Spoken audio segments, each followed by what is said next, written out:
या न्यूज बुलेटिनचे सहप्रायोजक आहेत गोकुळ. राज्याचे उपमुख्यमंत्री अजित पवार यांच्या विमान अपघातातील निधनाचे वृत्त समजताच संपूर्ण करवीर तालुक्यात शोककळा पसरली आहे. सांगरूळ येथे करवीरचे शिवसेना शिंदे पक्षाचे आमदार चंद्रदीप नरके यांच्या उपस्थितीत शोकसभा घेण्यात आली. यावेळी अजित पवार यांच्या आठवणी जाग्या करण्यात आल्या. जिल्हा परिषद व पंचायत समिती निवडणूक धामधूम सुरू असताना अचानक राज्याचे उपमुख्यमंत्री अजित पवार यांचे विमान अपघातात निधन झाल्याचे समजताच संपूर्ण महाराष्ट्राला धक्का बसला. सांगरूळ तालुका करवीर येथे प्रचार शुभारंभासाठी आलेले करवीरचे आमदार चंद्रदीप नरके यांनी सांगरूळ येवलूसह सर्व प्रचार सभा रद्द करत शोकसभा घेतली. आमदार चंद्रदीप नरके, गोकुळचे संचालक विश्वास पाटील आबाजी, गोकुळचे संचालक अजित नरके, कुंभी कारखान्याचे व्हाईस चेअरमन राहुल खाडे आदी मान्यवरांनी उपमुख्यमंत्री अजित पवार यांच्या प्रतिमेचं पूजन करून त्यांना श्रद्धांजली वाहिली. यावेळी आमदार चंद्रदीप नरके म्हणाले, एक दुर्दैवी घटना या महाराष्ट्रामध्ये घडली. मगाशी वृत्तवाहिनीवरती आणि न्यूज मीडिया आणि इलेक्ट्रॉनिक्स मीडियामध्ये एक बातमी झळकली आणि महाराष्ट्र राज्याचे उपमुख्यमंत्री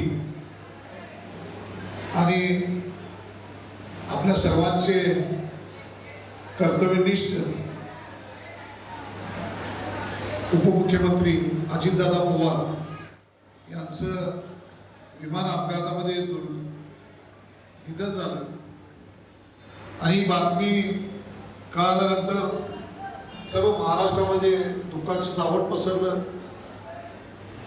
मला वाटतं की महाराष्ट्राच्या विकासाच्या जडणघडणीमध्ये आणि या महाराष्ट्राच्या सामाजिक जीवनामध्ये अजितदादांच्या माध्यमातून अनेक मोठी मोठी कामं या महाराष्ट्रासाठी झाली.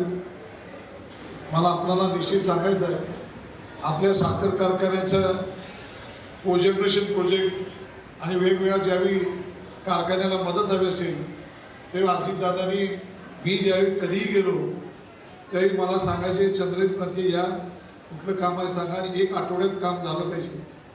त्यांची ख्याती होती की एखादं काम आलं तर त्याचा निपटारा आठवड्यात करायचं आणि त्यांच्या PA कडून ते सांगायचे की त्याला परत निरोप द्यायचा, आठवड्यात ते काम झालं म्हणून सांगायचं.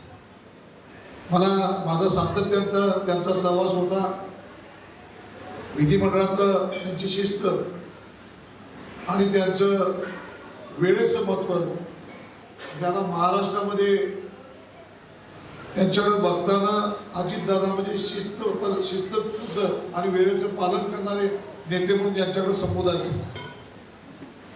आज महाराष्ट्रामध्ये आज एक पोकळी निर्माण झालेली आहे. आमच्या सर्वांच्या मध्ये जे कणखर नेतृत्व होतं, आम्हाला आमचे मार्गदर्शक होते, या महायुतीमध्ये ते एक सहकारी पक्ष होता आणि त्यांचं दुःखद निधन या विमान अपघातात झालं आणि महाराष्ट्रामध्ये शोककळा पसरली. मी आपल्याला अजितदादांना या करवीर विधानसभा मतदारसंघाच्या वतीनं